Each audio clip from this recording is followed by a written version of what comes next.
नमस्कार।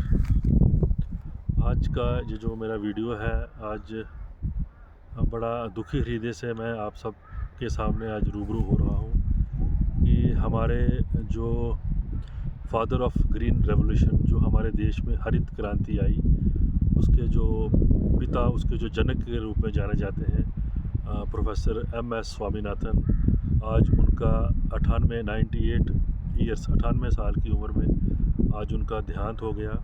तो ये जो है उनका जो देहांत होना, उनका इस दुनिया से चले जाना, मैं समझता हूँ कि इंडिया में ही जो हमारे किसान भाई हैं उनके लिए ही नहीं बल्कि पूरी दुनिया में जो एग्रीकल्चर सेक्टर से खासकर लोग जुड़े हुए हैं, जो हमारे किसान भाई हैं, उन सब के लिए एक इर्रिपेरेबल लॉस है। उनकी जो कमी है, उसकी जो क्षति है, वो कभी पूरी नहीं हो सकती।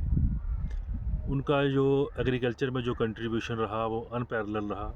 खासकर इंडिया की बात की जाए, क्योंकि जब हमारा देश आज़ाद हुआ तो हम एक फूड डेफिसिट नेशन थे।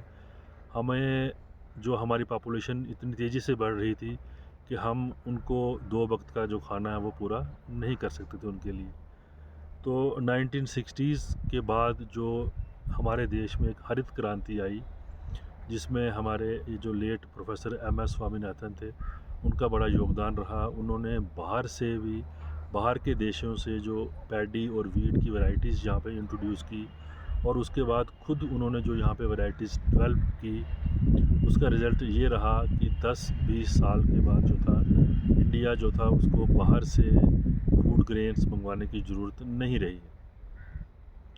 और आज जो हमारा देश जो है एक फूड डेफिसिट से एक फूड सरप्लस नेशन जो बना है, मुझे लगता है कि उसमें एम.एस. स्वामीनाथन द्वारा जो वैरायटीज़ डेवलप की गई और जो अलग अलग ओहदों पे रह के जो उन्होंने हमारे देश के एग्रीकल्चर सेक्टर को बढ़ावा दिया, उसमें उनका बड़ा योगदान रहा। और उनका जो योगदान रहा उसको आने वाले कई वर्षों तक भुलाया नहीं जा सकता।